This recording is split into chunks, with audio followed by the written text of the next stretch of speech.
Hey everybody, welcome to Ecom Mentor Monthly live stream on a Thursday. We had a little bit of rain here, but it feels good. I feel good and comfy here. Just let you know that our live stream every single week or twice a week is brought to you by Ecom Mentor Monthly. And just let you know, oh shoot, I've got a partner I've got to introduce. I can't believe I forgot about him, the most important guy. So I'm Johnson, I'm a director of marketing, and this is my partner right here. Welcome to LaunchCart's Ecom Mentor Monthly, where we bring to you today's most amazing tips and strategies to blow up your e-commerce store. That's my radio voice. I love it. I love it. This guy's good. When he's on a roll, he's on a roll. Just to remind you, Ecom Mentor Monthly is an amazing community and online membership service that does everything that Greg just said, helps you blow up your e-commerce, helps you get to a place where you're developing good strategies, knowing the basics of how you do everything in digital marketing, email marketing, ad spend. Today, we're going to go through customer experience, talk about style guides, all these things, and you can access them at any time. That's who we are, and we got a great community. And here's the other thing, too. I love having partners because you don't always see things right. And I'll say something, and someone will shoot it down. And what I love about the group that I have is not that they shoot it down, but they give you really good reasons. Let's make this better. So you can be a part of a really strong community with Ecom Mentor Monthly where you say, hey, I've got this idea. What do you guys think? We'll participate with you. But that's my favorite thing about working with partnership is having that feedback. So what about you, Greg? Do you like that? No, absolutely. It's again, if you don't have people that you can ask questions to and lean on and get some quick answers to, it just takes takes longer, right? So with the community that we're building and we want to build and we want to get bigger and bigger and bigger and grow even more and more, it's like our LaunchCart family, but we want to help people succeed in this world of e-commerce because we know if we help you succeed, we will succeed because your success is our success. So it's really, really important to us. So I know each week we like to start with mindset. We want to make sure we focus on getting our mind right and getting renewing of our mind and having the right attitude and getting things in that thought process right. So Johnson's going to start off with part 2 of what he talked about on Tuesday. Yeah, so let me tell you, and I think Greg and I have had conversations about this, it's the principle of the path, right? It's you don't get to the place you get to by accident. Things just don't happen. We took directions to get to where we are. Now, yesterday what we did, Tuesday what we didn't talk about is how does that start? And I just want to give you a quick tip on how that works is what you do is you take a look at the different most important parts of your life, whether it's finances, whether it's spiritual, whether it's health. And then you say, right now, with the actions that I've taken and the things that I'm doing now, what direction am I headed for? And this is really important. This is an eye-opening to me. It's the first thing where I sat down and reassessed this principle of the path. I had to say, okay, right now, with the way that I'm saving my money or the way that I'm investing or the hours that I'm putting in, what is the path that I'm headed to? Not the path that I wish to be at right now. If I'm working 40 hours, putting this much time, where am I headed to? And you know what? The destinations I had for some areas of my life where finances or health wasn't leading to the destination I want to be at. So it's important to, one, take an assessment of what your direction is heading to now. If you are right now spending maybe 2 hours a week on your e-commerce business and you're expecting to 2x in the next month, you've got to take a look at, hey, if I'm spending 1 hour a week on my e-commerce right now, where will I be in 3 months' time, in 1 year time, or throughout the quarter? You got to take a really good hard look at what that looks like right now. And that's really important. So number one, in the principle of the path is assess the direction that you are actually heading towards. Not the one that you hope to head for, actually heading towards. Now, number two, our favorite is then, okay, what's the destination I want to get to? If I want to get to Los Angeles and I want to be a great filmmaker in Los Angeles, I've got to say, okay, right now, me not doing any writing, not doing any film or any study, I'm not going to get to become a filmmaker in Los Angeles or a big e-commerce apparel fashion mogul with the current steps I'm taking. So then how do I get there? So you write that out. And now here's the thing that's important is it's not about finding a solution. The principle of the path is not trying to say, hey, I need a solution. If you're headed in the wrong direction, when you're looking at a map, you're not going, I need a solution. What you're looking at is, I need a new direction. And this is really, really important. What steps do you need to do to get you back onto that destination that you wanted to get to? This is really important. Where are you headed to right now in your current path you're driving? Looks like you know what? I'm driving off the path. This is where I'm actually headed to in 3 months' time. If I continue in the direction that I'm heading to, then 2, where do you want to go? Really simple, right? And 3, what steps do I need to, what direction changes do I need to make in order for me to get there? Greg and I love playing tennis, but I'll tell you right now, I'm not going to ever be a great tennis player or even get my health up if I skip not doing exercises or tennis like that. My destination is probably being less healthy in the next 3 months, but I've got to adjust that. And that's really, really important. So I don't know, Greg, if you have anything to say about that, but that's really simple. 1, knowing where you're actually headed to. Take a really good inventory of your business, your finances, maybe your relationships, where you're actually heading to in the things that you're doing. And 2, where do you want to go? And don't come up with solutions, change the direction. What steps are you going to take to change the trajectory of where you're heading to? No, I love it. And you know, we just had a couple-hour meeting talking about some of the stuff ourselves. And you're looking at it and you're going, okay, you know, at some point in your business, you have enough history to where there's enough data that you can just dive into the data and study the data to help you decide which direction to continue going and which direction to stop going and where you need to change direction. So it's really kind of critical from just a business perspective, you know, but it's just really simple. You're the director of your movie. And if you don't like the way your movie's playing out, then you need to, you know, redirect a new scene and change things. So, exactly right. And I'm a big fan of movies. And let me tell you, that's a great segue, because the reason why I think it's important, because movies are all about visuals. And Greg knows about this, is I love the creative aspect. Now, there's a lot of things when you're running a business, you got to do all logistics of systems. When we get a moment, we're sitting there writing stuff or visualizing stuff. It's the funnest thing for me. I come from a film background, and I'm still in the process of writing plays and still in that area of screenwriting. But with marketing, I take it there all the time. Why is that important? Because remember, on Tuesday, we talked about the customer experience and what that looks like. Well, what we're going to talk about today is how to add on to that customer experience by creating or knowing the importance of style guides. They're called brand style guides. People call them different things. I think Greg likes to call it the style Bible or the brand Bible. Whatever the case may be, it's the source that gives you the direction, we talked about that, right? In terms of how your brand is perceived across all the channels of your customers. And a lot of people skip this, right? We've seen people before, they got a product, they open up the store, and they're like, how come no one's engaging with me? How come no one's going to my store? How come no one's subscribing to my blog?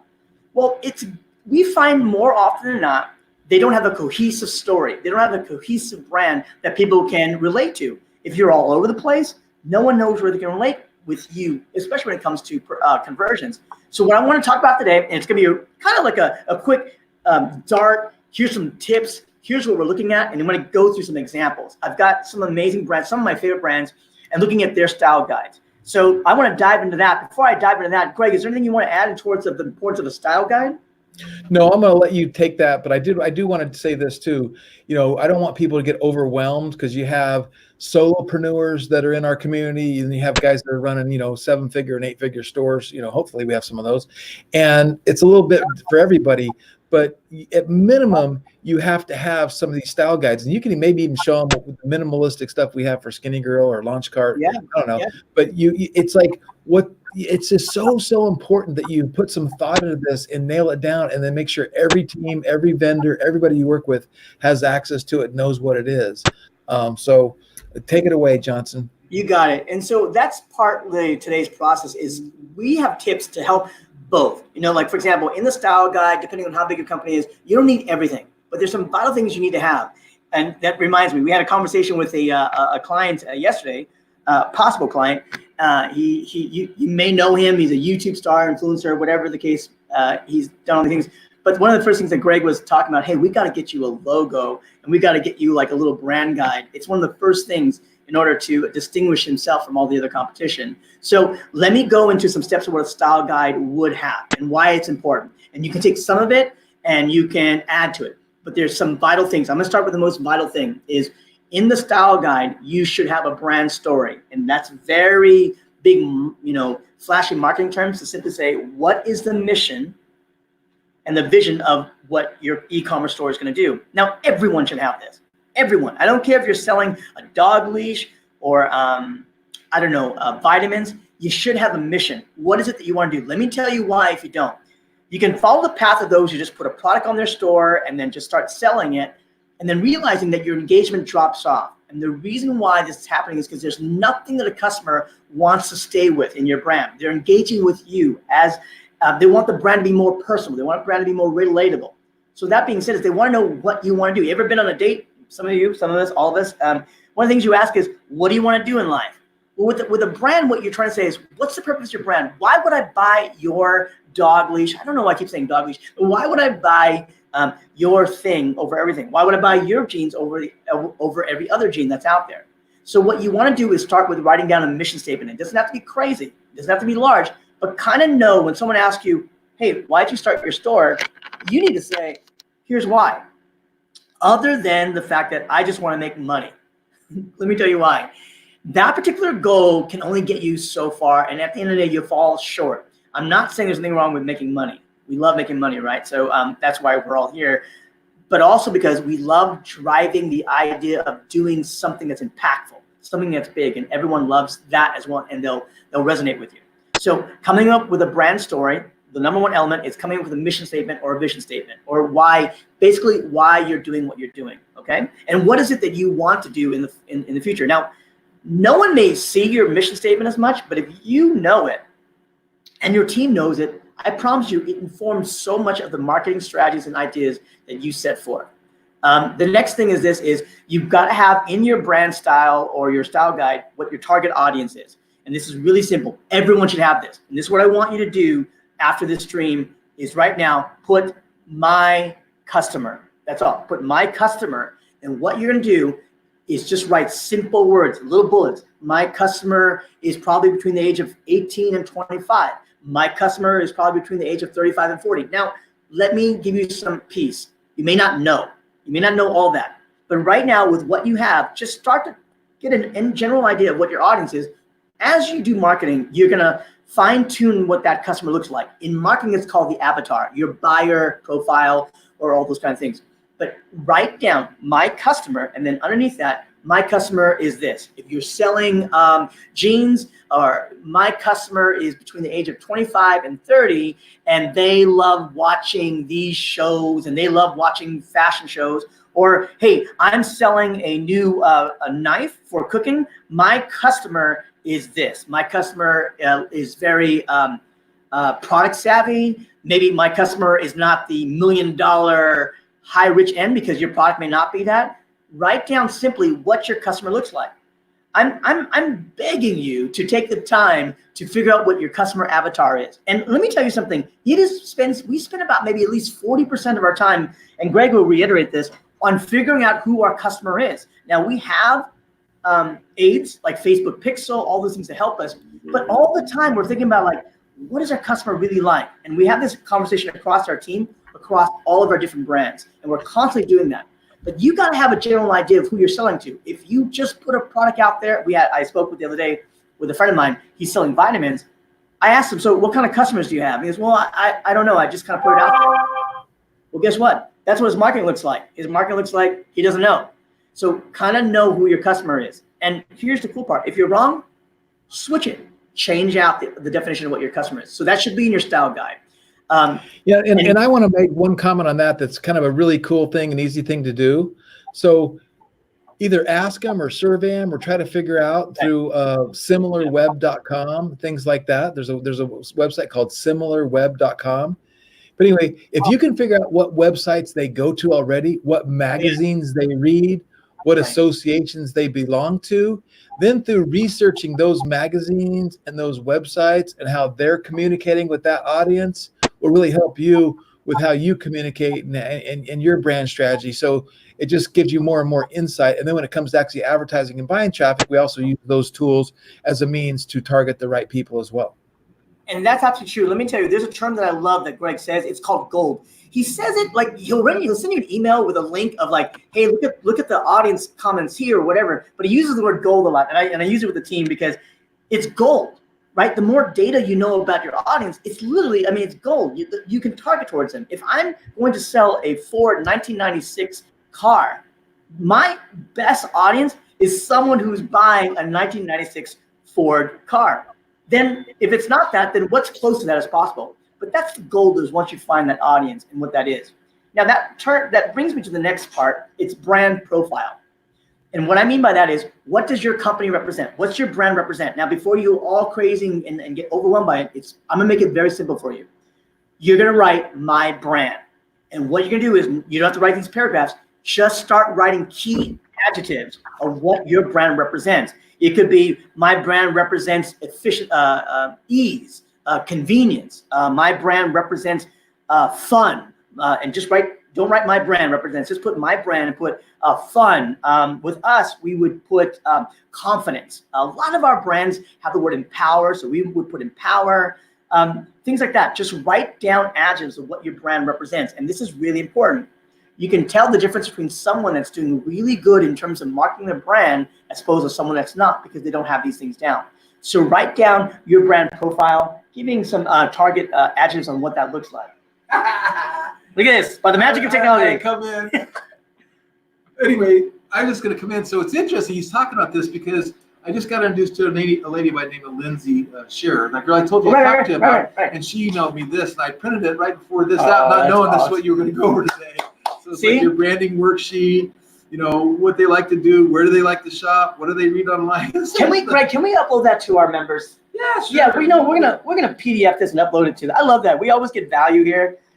He's literally around the office if you don't know this, but I'm kind of excited to see this. So we're gonna put this on there. It's pretty cool.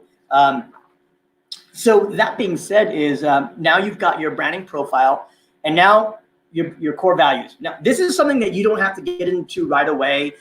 I believe it's very important, but depending on how you do business, I want you to be able to get a style guide up as quick as possible so that you can inform your marketing and get better customer experience, right? So there are some things like this part right here, brand values. And why do I say that? Because brand values simply means what is the core values on how you operate.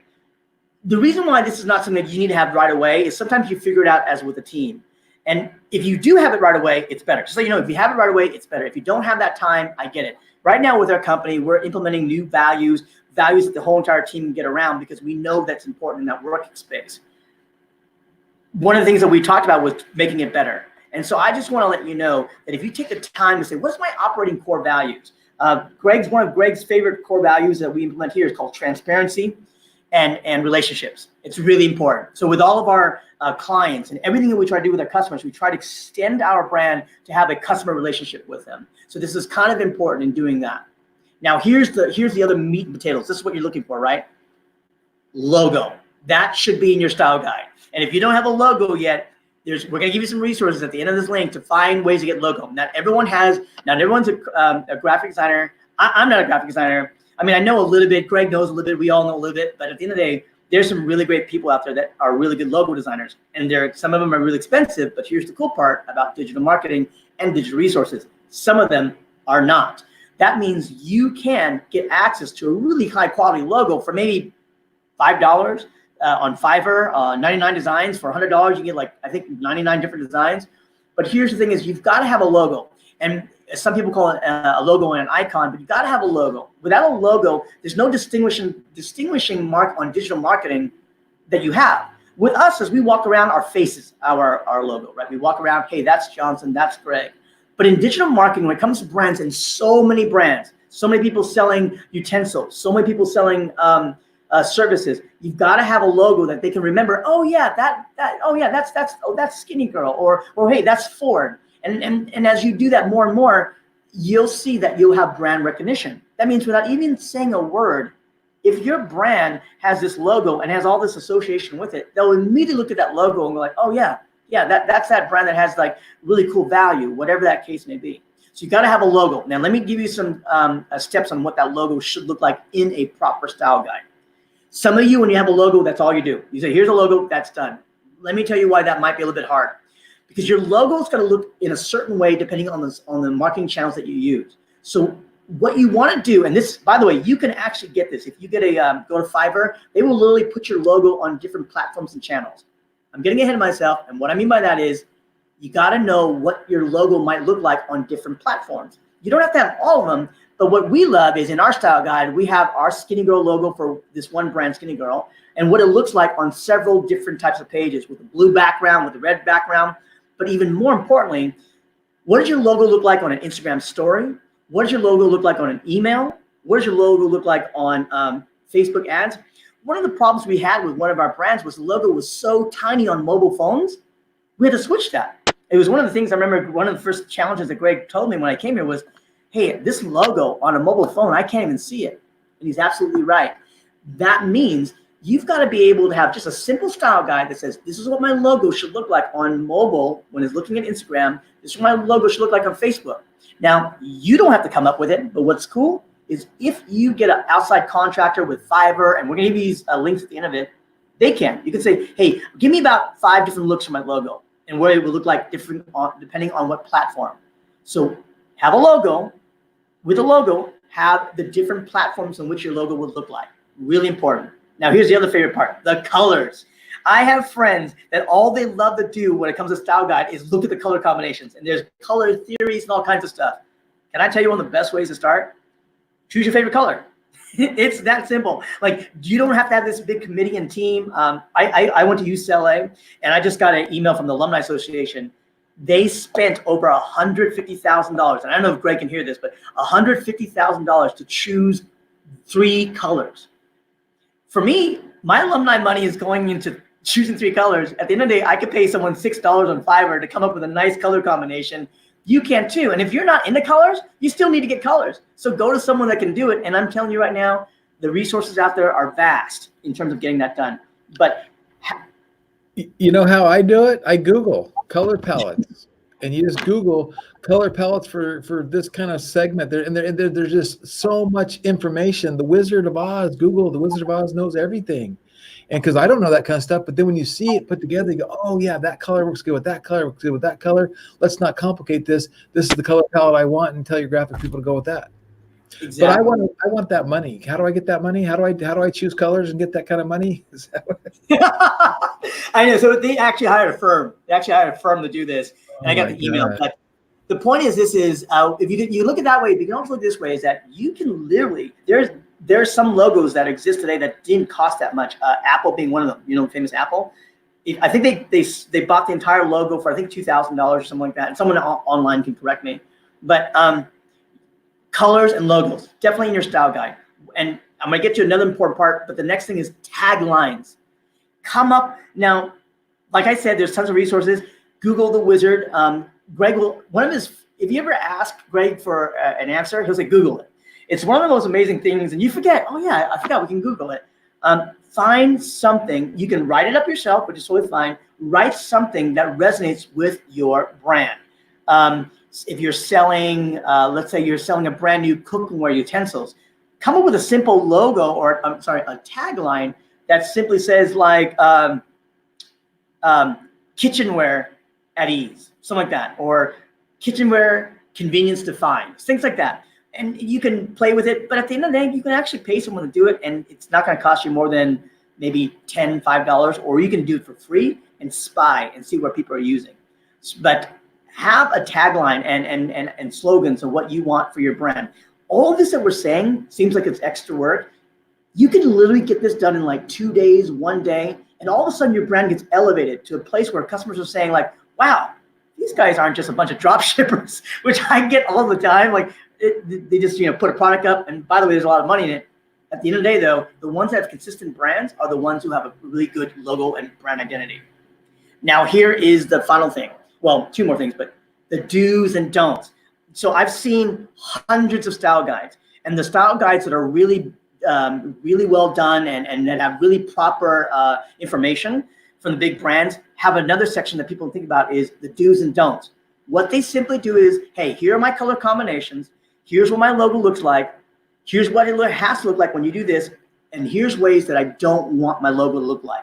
And we're going to look into that example right after this, but having do's and don'ts. We have this actually from one of our brands, actually from a lot of our brands, but Skinny Girl in particular there's a particular way that Bethany Frankel likes her brand, and she tells you. And so we have to operate within those guidelines because what they're doing is like, we don't want our brand to be disassociated and scattered. So we want our brand to look a certain way, consistent. And in marketing, if you can be consistent, then that's one step closer to having a super strong brand equity and brand identity. So now, this part that I'm telling you, if you just get the vision statement done, the colors and logos and the stuff done, you've got a good style guide. But start looking at what you don't want your logo should look like and what your logo should look like. And this is kind of important. We have a couple of that, and if you look at all the major style guides, they have this. And finally, here it is, the editorial part. A lot of people associate a brand style guide with just the images and the visuals. That's not true. You want to also put in there copy. Remember, we just talked about taglines? And what I mean by that, it's called the editorial part. And for you, you can simply say the written word or the copy. Now you're like, wow, I got to come up with an entire copy strategy.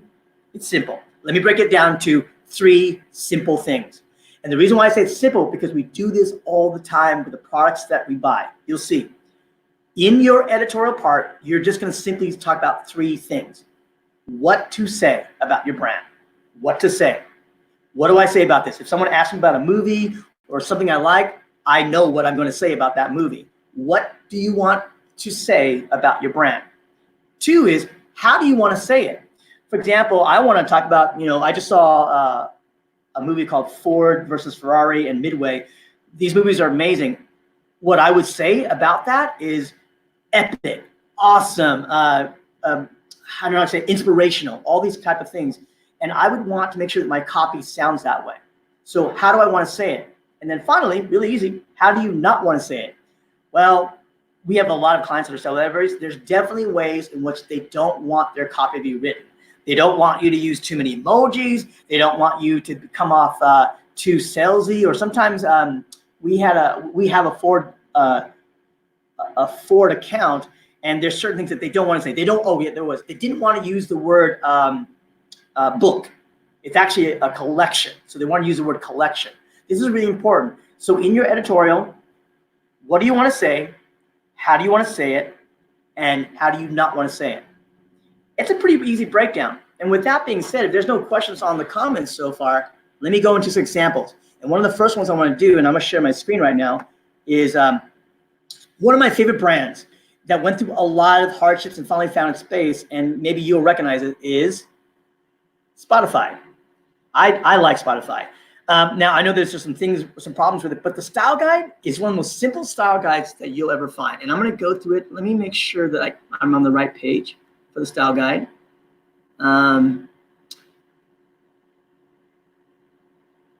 Oh, goodness. Sorry, but I should have been a little more prepared on this. Sorry, where did I put that page? Is this it?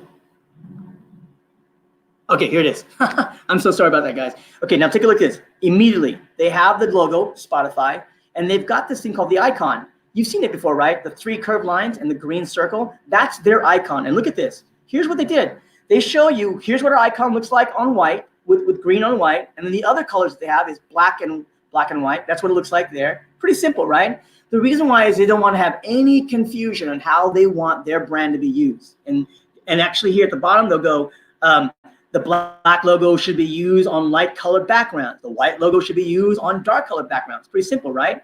And then here they have, and you don't have to get into this part. I'm just giving you an overall example from a really, really big company.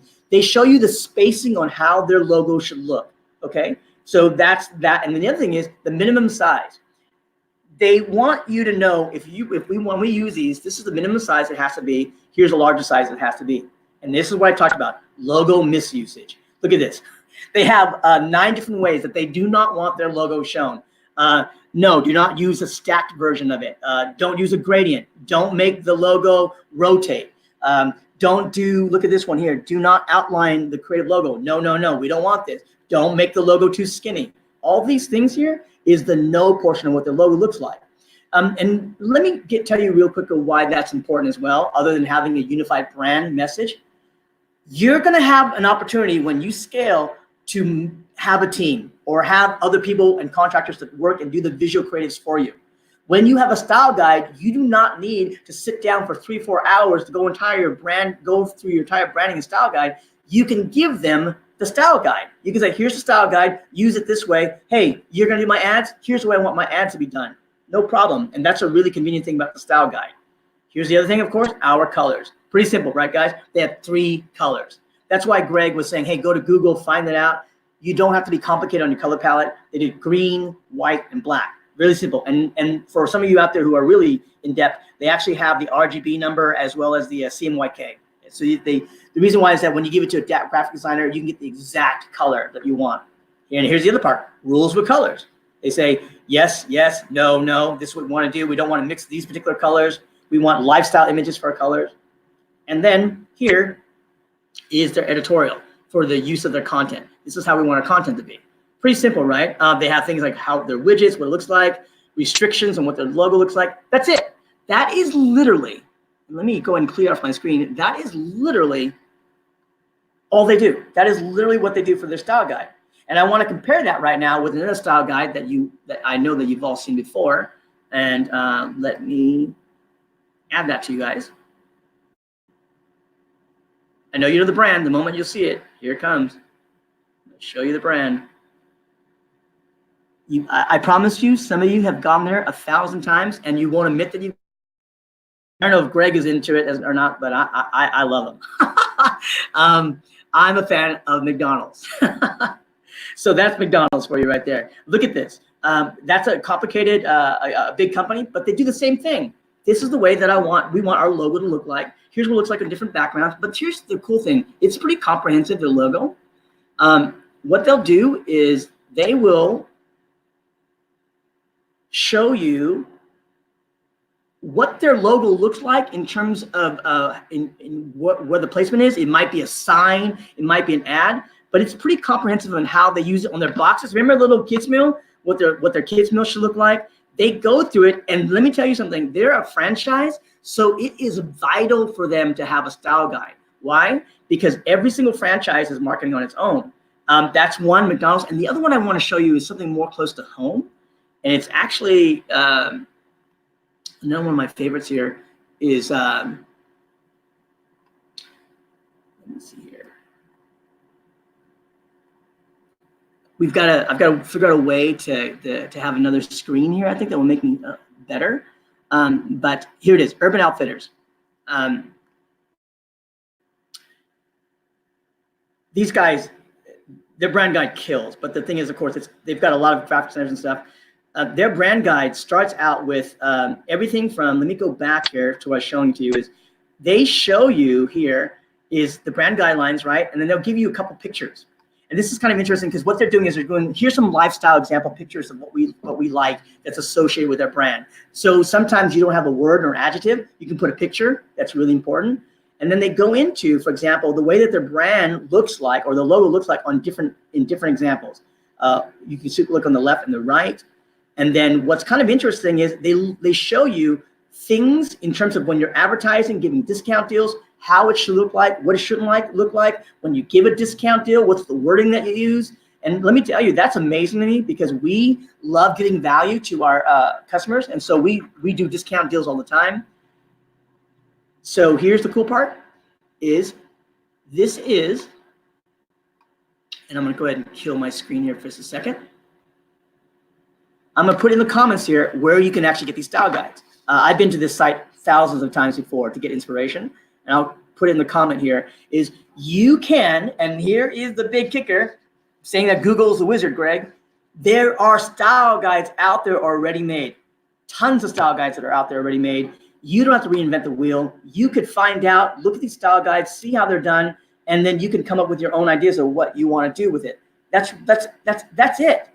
That's it for a style guide. Have a color, have a logo, have tell yourself, what do you want to talk about your brand? And one important thing about a style guide is you are constantly asking yourself about your experience as a customer. What do I want them to see? And then after that, you go, okay, cool. Let's go push this brand. I'm going to give you a quick tool before we end this portion. Let me comment on that real quick, because I think what's another cool thing that is I'm learning a lot of this stuff about branding and style guides because I was never one that did that. No one ever taught me that for decades, right?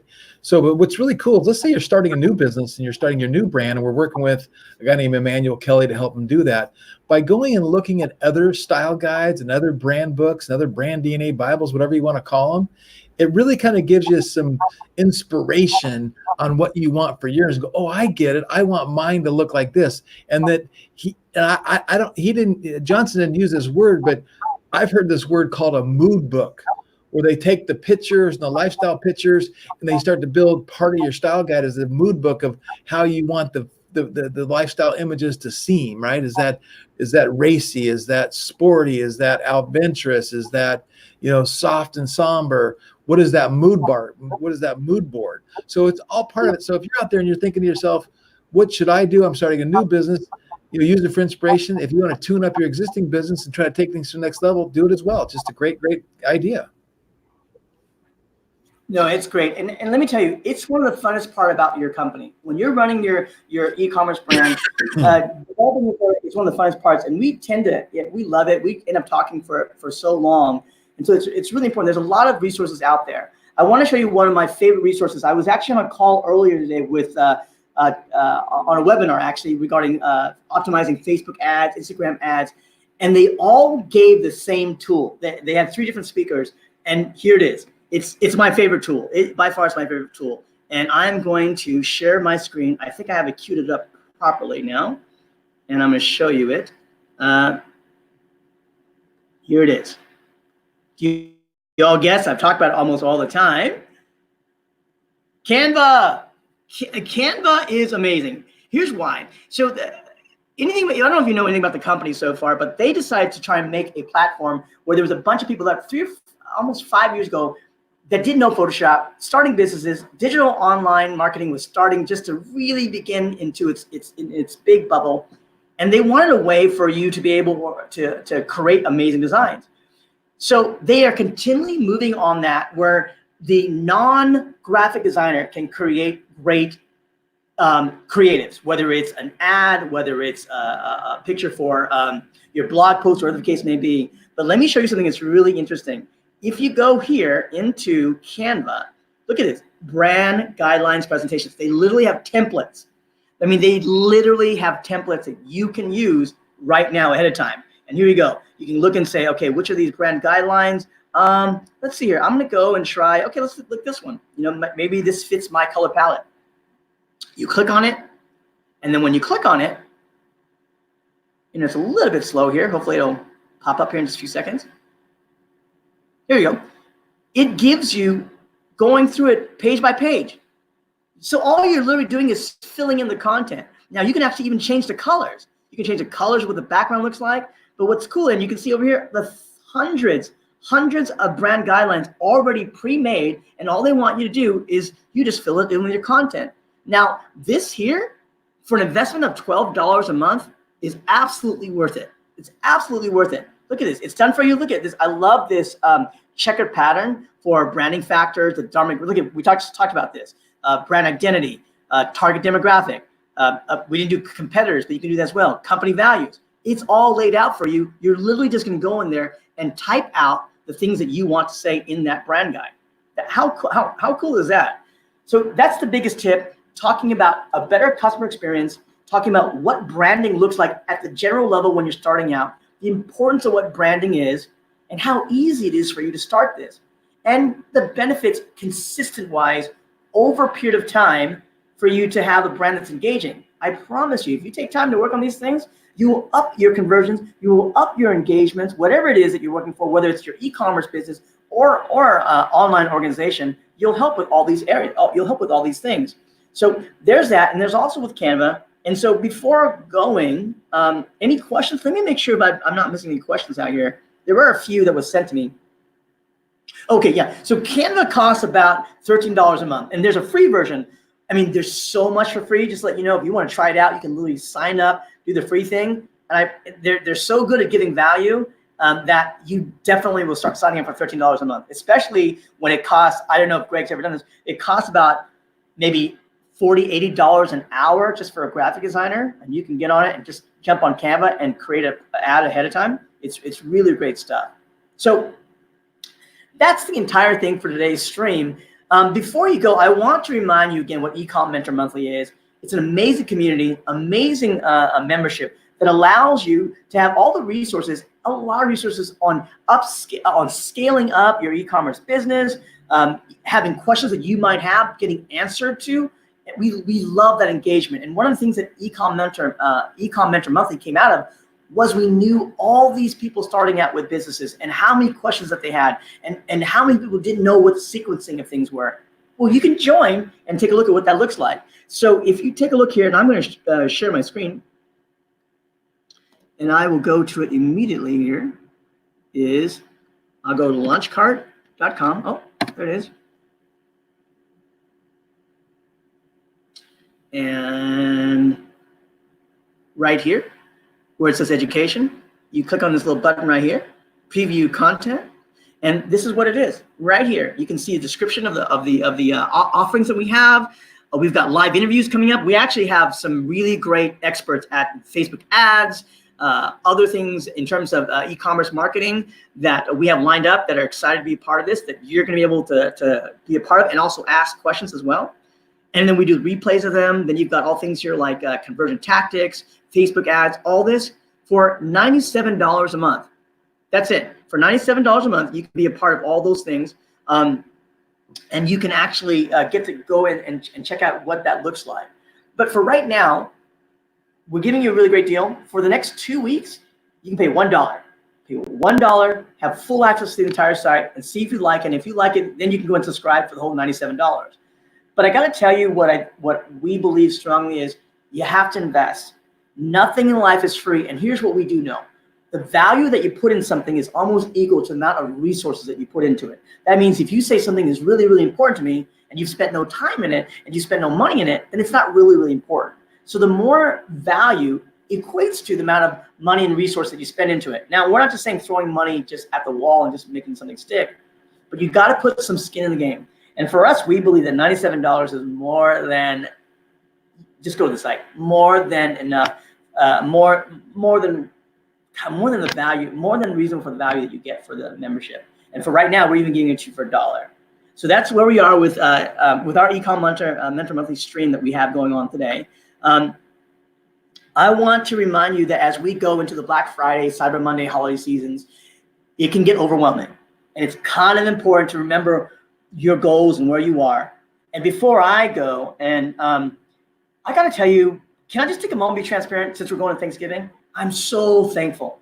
I'm thankful for the team that I have. I'm thankful for the opportunity to talk to you guys because I just realized more and more I'm learning every day. We had a call with one of our CEO today, and we're talking about an account and all the craziness that happened with the account. But one of the things I love being said, I think it was Greg that said, I wasn't sure, was we learned so much. We've learned so much. And this thing about learning, I believe, makes me a better marketer, makes me a better person, makes me a better all-around human being. So above everything that's happening, I think it's important to live for things that matter most. And one of the things that's important is always putting yourself in position to learn. Show up like you did. Greg?